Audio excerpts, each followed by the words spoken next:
Hey, what's up YouTube? I'm back, and this time not with another redstone tutorial or a minecart tutorial. I'm going away from that for just one or two videos, two videos, because I really want to show you this really cool thing, device, contraption that I came up with and that I built. It's not that useful. I mean, it gets you some mob drops, mob goodies, but like you have to use a lot of arrows. It's mainly for fun. What it is basically a shooting range, and instead of having something stationary, like, just a target like this,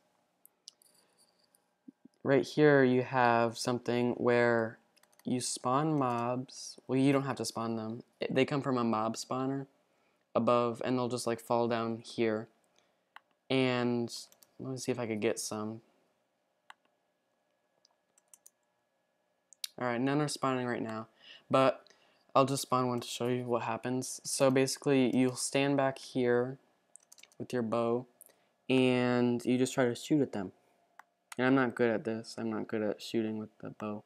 But, they just go across the screen, you try to shoot at them. And I think I killed him, yeah. So he dropped all his stuff, and there's a river or a stream of water back there, so it'll return all that stuff back to me right here. So that's why it's kind of useful, because you get all the stuff back. And yeah, so there's some experience and some stuff that I just picked up. And if they don't get killed, I made a lava blade back here, so they just the lava blade will kill them for you, and you still get their stuff. So this video, I'm not gonna show you how to build this. I will do that next video. This was just to like show you the object of these next two videos, because this video I'm gonna show you how to do a mob spawner. Let me set the time to, oops, so you can see kind of. I'm not completely done with this. It looks really ugly, but it's completely functional pretty much. Alright, so this is the heart of the mob spawner. And so if you're gonna get started on this, what you need to do is build mine is a 10 by 10 room. I mean, you could do it like an 8 by 8 room. You could do it 7 by 7. I wouldn't go below 6. I would really do, at least 7 or 8. Mine's 10 by 10. It just adds to like the luxury. But, whatever you want. The absolute minimum is 4 by 4, I believe. And then once you're done that, you just want to make a kind of tube like this. That's 4 by 4 or 2 by 2, so it has a 4 area of 4 blocks. Just like this, like, 2 blocks on one side. You don't have to put one in the middle like that. It could be empty. And you want to make it 24 blocks high.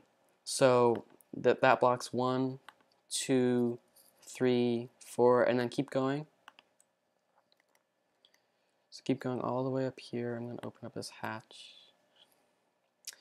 And then once you get to the top, so this is the 24th block. So at the 24th block, then what you're going to want to do is build I think it's 25 by 25 square around this like center part. So it'll be a 25 by 25 area, and it won't be filled in like this. Just do a flat platform. Once you got that flat platform, what you're going to want to do is build these 4 like big block things, and they're 4 blocks high, and I think they are 1, 2, 3, 4, 5, 6, 7, 8, 9, 10, 11, 12, 13 blocks by probably 13 blocks. You could just fit it to that platform that you had 25 by 25, so maybe it would be 11 by 11. Yeah, that sounds right. Maybe one's, yeah, but, you just want to fit it, so have 2 blocks on each side, and in the middle of them, have a 2-block wide, gap, like this. And don't worry about the water right now. I'll show you that in a second. So, just make sure you have this. 25, you could do 25, 26 actually does work better. So 26 by 26 big platform. Once you're done with that, I think it's 11 by 11 little squares like this that are 4 blocks high and are completely sealed, so nothing could get into them. So nothing's gonna ever get into these. They're all sealed.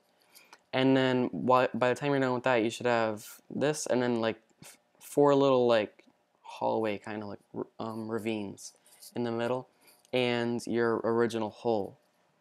And that'll take a while. I'm just going kind of quickly because there's a lot to cover, so I'm not gonna actually show you how to build it because that would take forever. Just a lot of tedious, like busy work. But I'm just kind of showing you what it's supposed to look like, and the instructions for building it. After you're done with that, what you're going to want to do is, just like I did here, ignore the water again and ignore these little dirt patches right here. You're going to want to get 1 block from the hole, so leave a flat block here, go 1 block over for each one, and do a 2 block, like raise it by 2 blocks. So do 2 block, 2 block. So by the time you're done with that, it should look just like I have it here with no water and no dirt.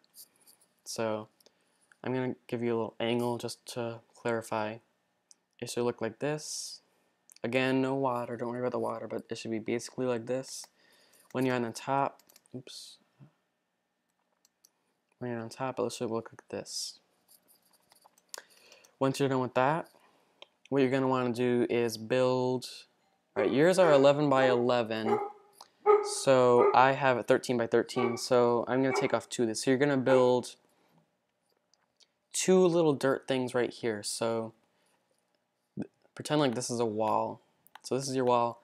It'll look just like this. 2 dirt, a little 4 thing there. Yeah, but 2 long, 2 wide, like little roof, okay? So I'm going to just try that quickly. And then right underneath the first one of your roof, like right underneath this one, you're going to put 2 buckets of water. And what this will do is this will just basically give it enough water, so if a mob is, they're going to spawn up here, and maybe they'll spawn in the water, or right here. And then they're going to wander around and they're going to fall right into here, and this water will speed up the process of them coming to here and eventually falling into your mob spawner, mob trap, or XP farm. So once you're done with that, then just do it on all 4 sides and it should look like this, minus these little half slabs. These half slabs, I mean, I would definitely put them in. They're basically just here to prevent spiders from spawning, and spiders need a 3 by 3 area to spawn. So what I did was I didn't really have like a formula for it, but like if I saw a 3 by 3 area, I just put one in there. So like, imagine this and that. So I put one there. I didn't put it in the very center so that it could cover as much area as possible. And I just kind of put them in a row and then kind of experimented with it.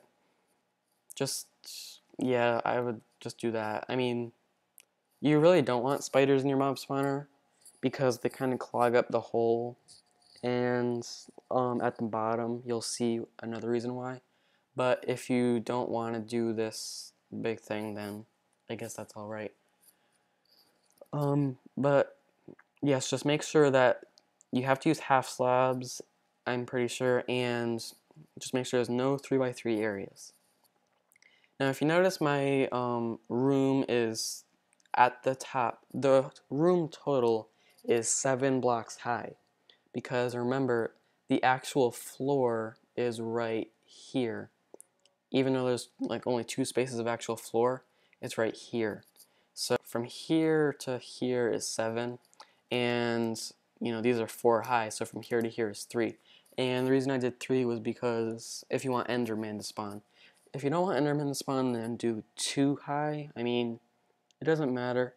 The only disadvantage of Enderman are that they could take these blocks right here that contain the water, and then the water will spill down into your trap. And if you have redstone down there, you don't want that to happen because water will make redstone go away, and that could take a while to put it back. That's happened to me a couple times. So I mean, if you want to completely avoid that, you have two choices. One, make it only 2 blocks high instead of 3 blocks high, so Enderman just can't spawn here. Well, they could probably spawn there, but so that it's very unlikely for them to spawn here. Or two, you could make the water end, so you can move the water back one, like, you know, the water bucket usually goes underneath these two, but you can make it start right here, so that the water flow ends right here, and if the Enderman were to take this block, or, you know, this block, the water wouldn't spill anywhere. It wouldn't spill over, it just, it wouldn't affect it. And it might still happen, but that would decrease likelihood. Both of those, I mean, I don't know how much you care about Enderman. If you care about Enderman, then lowering the ceiling, you know, would completely eradicate them. So if you care about them, yeah, I wouldn't do that. So that's the disadvantage for that one. The disadvantage for making the water shorter is that it'll be slower for all the mobs to get down into this point. So now they're at this point, and the thing you have to do to get them to get down the pit at the end is to put pistons here. And it's really simple. I mean, if you watch my redstone tutorials, you shouldn't have any problem with it. But yeah, just put a piston here. I would do sticky pistons. I mean, it doesn't matter. I just did a sticky piston so you don't see the piston, and it looks like there's cobblestone.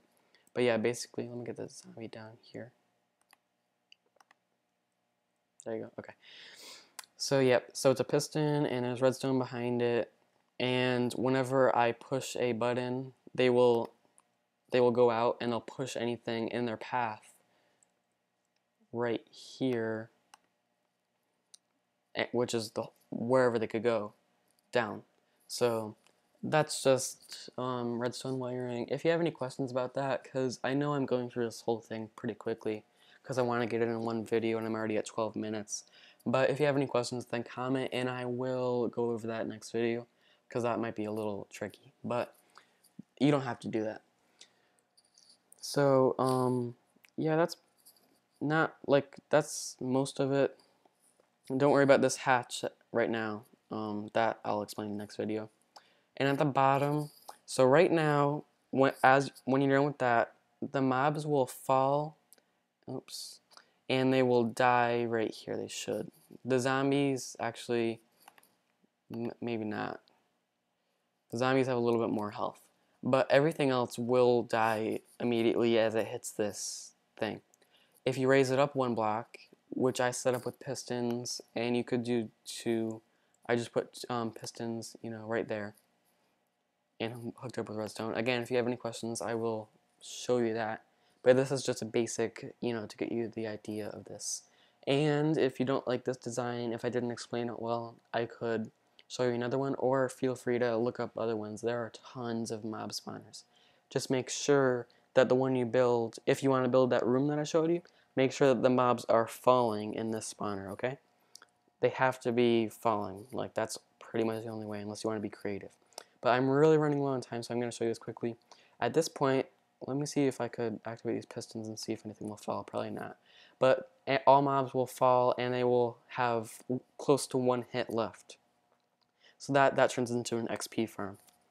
And I don't think there's anything else to show you. I mean, there's just a few tips that I might be able to tell you. Like, first off, build this monster spawner really high up. Like, you know, keep in mind the height limit, but I would build it like pretty high. This room, of course, is going to be dark. I just put torches to show you and to illuminate it for you. And if you're having trouble with mob spawning, what I would do, I don't know if they've patched this, but mobs might not be able to spawn this high up, so what you might have to do is build this little weird thing. It's just basically a grid, and it covers the whole thing. It's like a roof, but it's like hollow, and for some reason that helps the monsters spawn. And again, torch up this whole top place so no mobs will spawn here. Alright, so that's it. Hopefully you're able to use this and it'll help you out in our next videos. If you have any questions, please comment and I'll answer them. Like, comment, and subscribe, and see you later.